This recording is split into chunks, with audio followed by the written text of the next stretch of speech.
Lyra sat, half folded up on the window seat on the other side of the room. She stared out of the window, seeing very little of the gray skies and softly falling rain, placing a finger against the glass and dragging it down as if to trace the path of the rain on the other side.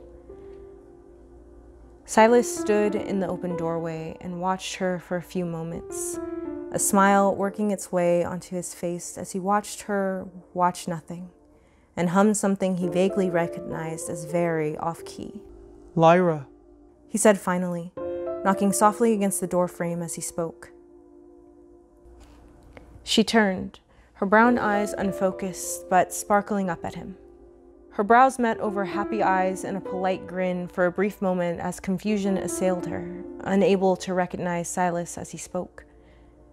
He stalled as he entered the room, wondering if he had startled her. Slowly, a blazing smile spread across her face, her brown eyes lighting with mirth, and he found himself taking a surer step into the room. Silas! She threw her arms open wide, but remained seated at her place before the window. Silas laughed and walked to her with a fond shake of his head. He bent and wrapped his arms around her seated form, pausing only minutely as she pressed a playful kiss to his cheek.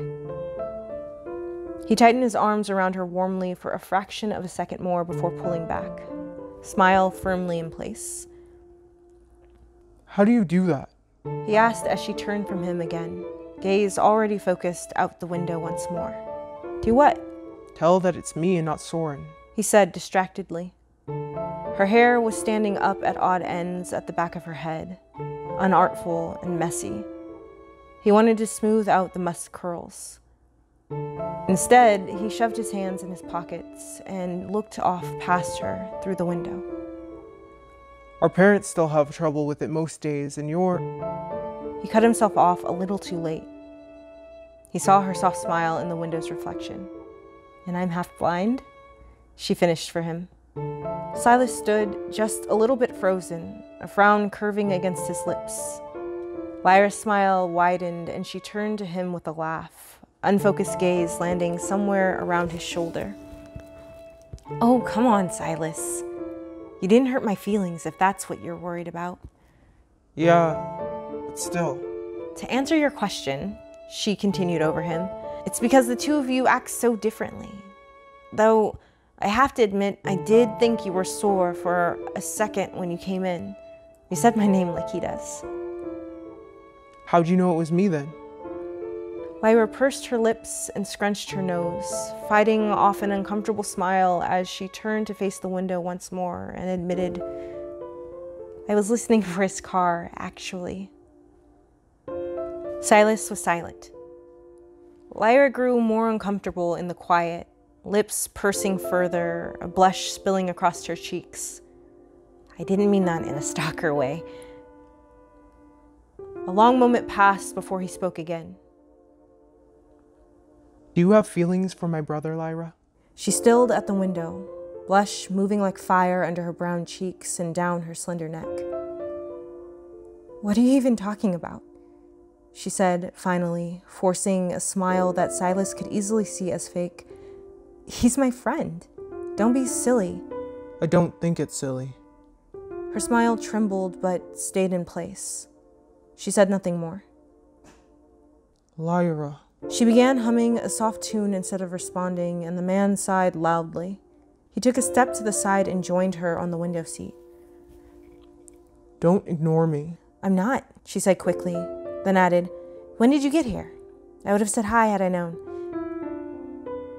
He said nothing, and she tried on a smile again, this time a little less forced. Are you ignoring me now? No. Could have fooled me. Again, there was only silence. Minutes passed. The woman finally sighed, closing her eyes in irritation. Say something, Silas. You're making me uncomfortable. Do you love him? Her eyes opened, dazed gaze flashing angrily in the window's reflection. Stop it. The steel in the two words made him pause. Tension crackled in the room alongside the quiet this time. Had he gone too far? Lyra. You're being a tool, Silas. There was still anger in her words, but also a small quiver that made his hands grip together. Why do you even care? He wanted to say something into the mounting silence, but even in his head, every apology was lacking because he wasn't sorry. He wanted to know, needed to know. Even now, as he bit his tongue on the questions that had been teeming in his mind for months, he dared not open his mouth, afraid of what might break the silence. A car pulled in the drive. The loud, guttural sound of the muffler, unmistakable as Soren's old junker. "Sore's here," was all Lyra said as she grabbed her white cane and made her way out of the room, leaving Silas to stare after her.